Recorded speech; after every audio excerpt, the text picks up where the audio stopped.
Hey friends, welcome into my craft room for another fun fall video. In today's episode, we're going to be focusing on darling boutique fall farmhouse crafts, things that you would see in a high-end boutique store using Dollar Tree supplies. Now, if you did not know, I have a free playlist that has 10 other episodes with fun fall crafts. I'm going to link that up here in the cards and down below in the comments and description box so it's easy to find. Now come along and let's make something beautiful for our homes. These very popular metal pots are really truly the reason why I love doing Dollar Tree crafts. We're going to take these simple galvanized buckets, pots, they're in the floral section at the Dollar Tree, and we're going to turn them into something really special for the fall season. It's amazing how you can take the most random thing from the Dollar Tree and turn it into something really unique. Something you would see in a boutique where they would charge way too much money. Now I went ahead and covered up that twine with some painter's tape because we're going to take these outside and I'm going to spray paint them this real orange by Rust-Oleum. This is my favorite spray paint, and as well as these other two to use for the fall season. I get asked a lot about what colors I use, and this is one I use quite a bit. It's a perfect orange color. Once the spray paint was dry, I removed that painter's tape to reveal the twine. And then I'm going to come in with a little bit of distressing. I'm using brown paint and cinnamon, and that gives it a really nice rusty look. You go as heavy as you would like, or skip this part completely if you are not a farmhouse rustic lover. I'm just simply tapping my cinnamon onto that wet paint, and it has a very nice rusty look when it's done. I'm now going to pull from my fabrics that are more neutral. I've got this really pretty cream fabric with a ticking stripe tan and cream fabric. I'm now getting all my fabric from Hobby Lobby, and they had some really great deals when I went on this day, so I picked up a whole bunch of neutral ticking stripe type fabrics. I'm going to cut two of these pieces down, one a little bit smaller than the other, so I can stack these on top of each other. Once I had it to the desired size that I liked and they fit nicely with each other, I made sure to fray the edges just a little bit, not too much. Again, you do whatever you feel is right for your projects and for your home. But I'm just going to pull some of these fibers to loosen it up. And then I'm going to take some brown paint left over from the distressing of the pots, and I'm going to just lightly rub along the edges, giving it a little bit of a distressed look. Once it looks the way you want it to with your distressing, I moved on to some stamps that I had on hand. I pulled out the word pumpkin, and then I stamped that right onto the tan cloth, the cream cloth, whatever you want to call it. I like to clean my stamps as I go because then it just makes it easier later on for cleaning up, putting things away nicely. And then I also stamped the word patch, so pumpkin patch, on this piece of cloth fabric. Now I'm going to glue down that ticking stripe onto the pot, and I'm just going to line that up right in the middle. I love how this project turned out. I love all the different texture. When I think of fall decor, I think of projects like this. They're so whimsical, they're super warm and inviting, add a little bit of pop of color, and it has that farmhouse flair. Glue that ticking stripe down onto the pot, come on to the cream fabric, adding some more glue, and I kind of twisted it a little bit. I wanted it to be a little tilted so you can see that ticking stripe underneath it peeking through. And once that was all glued into place, I then went on to the top of my bucket. Funny enough, this stick is from my yard.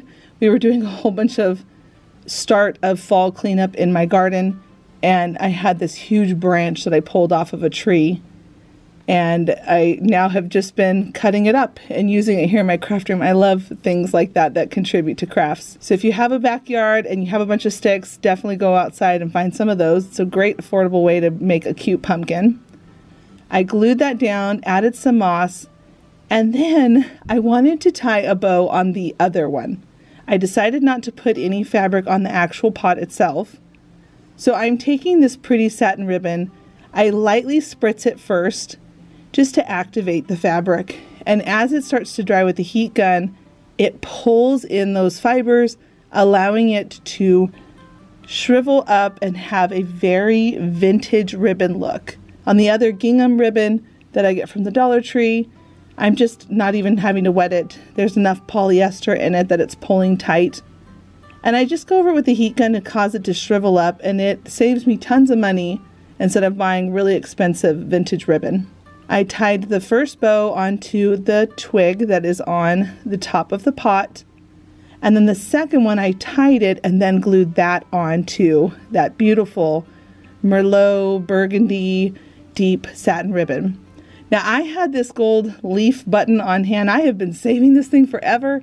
It is perfect for this project. I'm adding some glue. I'm going to add that right onto the pot that says pumpkin patch. And then on the back, I'm going to clean it up with putting some of the moss to hide all the glue.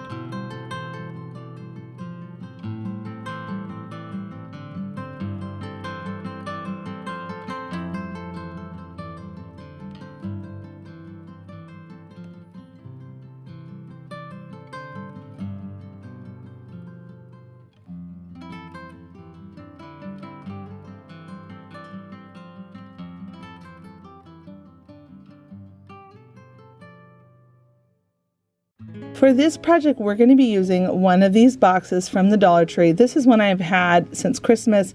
They have all kinds of boxes all year long. I'm going to remove that satin ribbon off of the box, and I'm going to draw on a face using a Sharpie marker. Once I got the desired look of the face I wanted, I'm going to take my craft knife and then I'm going to cut it out. I love these kind of boxes to give away as gifts because you can customize the front and it looks so cute to put a gift in this. You could also put flowers in it.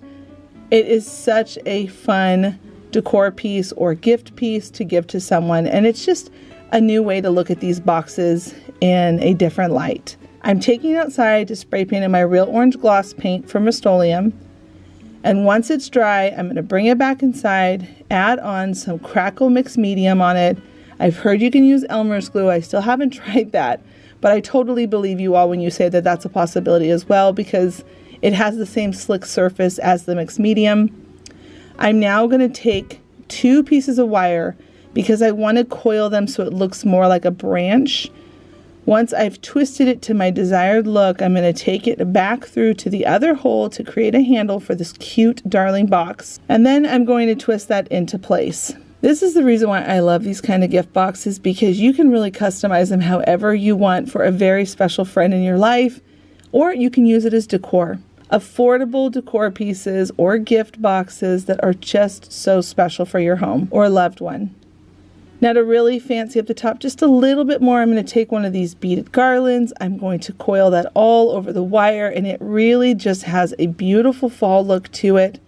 I'm going to twist that in place so it's all locked in, and now at this point I'm going to activate that mixed medium that we put on earlier, the gloss crackle paint. It is such a fun thing to work with.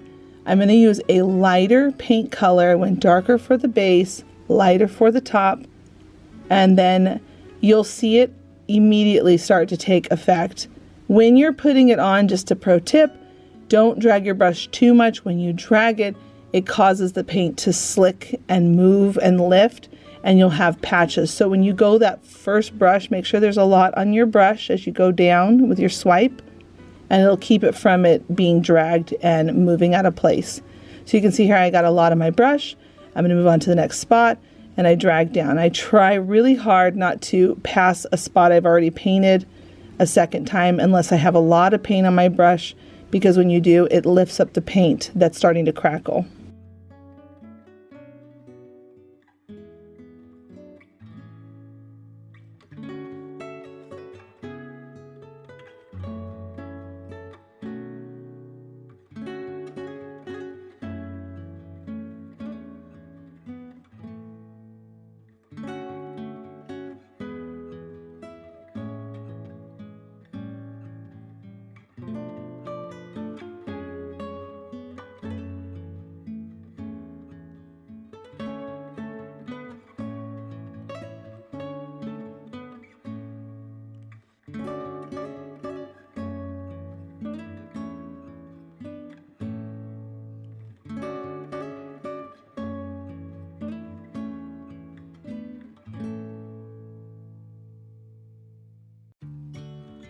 This project starts to evolve as we're working on it, but the starting supplies are going to be the 3 foam balls, 2 craft sticks, 3 of these little serving cups that you find in the kitchen section, and some moss.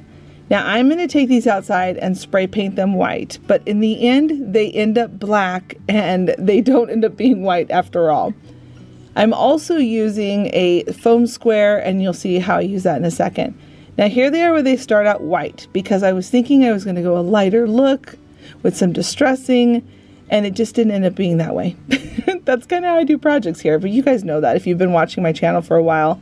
I really like to play with my things and let them evolve and get their own personality. Now these are my wire snips that I use. I love these things, they're so helpful.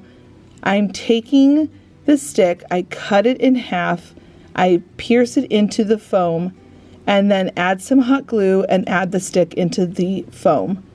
Now at this point, the easiest way to cover the ball in moss is to take the moss, flatten it out on your table, put glue all over, and you can see I'm not just squeezing the glue on with the hot glue gun, I'm actually rolling it and smoothing it out onto the actual surface of the ball, because the more glue surface covered onto that foam is going to allow the moss to really adhere to it, not having bald spots that you'll be able to see with the white coming through the moss.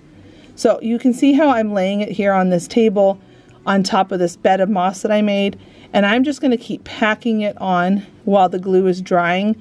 It's going to lock it all in, and it's going to prevent me from having to sit here forever trying to cover up every tiny little spot.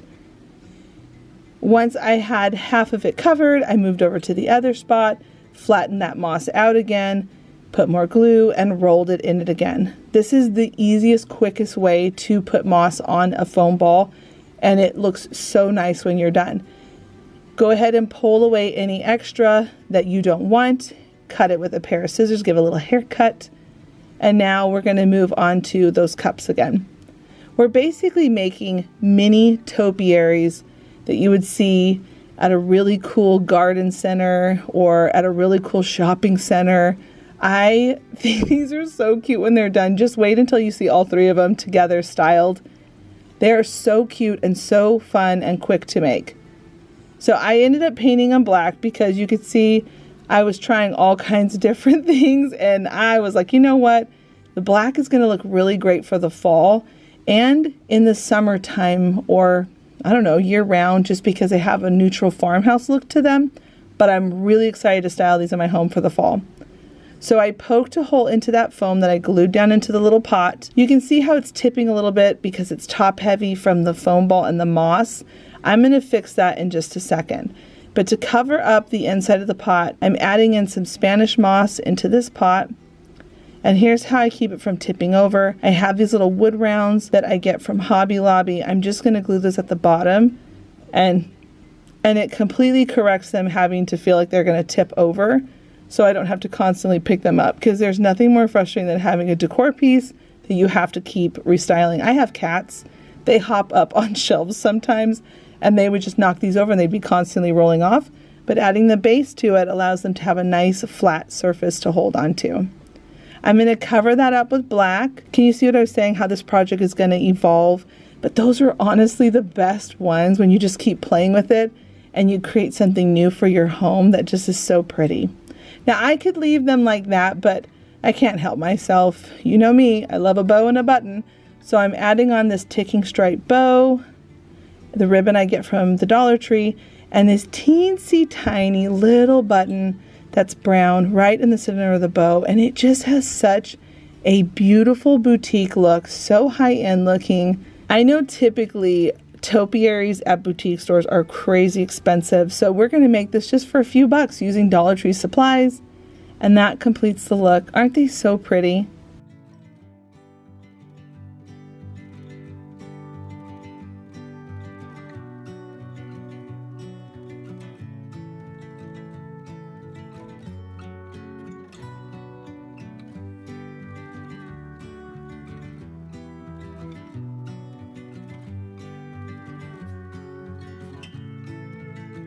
I hope you felt inspired by today's episode. Remember, don't forget to go check out that playlist. It's going to be linked here at the end of this video and down below for easy access, where it's going to have 10 other episodes. Please don't forget to give this video a thumbs up. It really does help out my channel. And until the next episode, bye friends.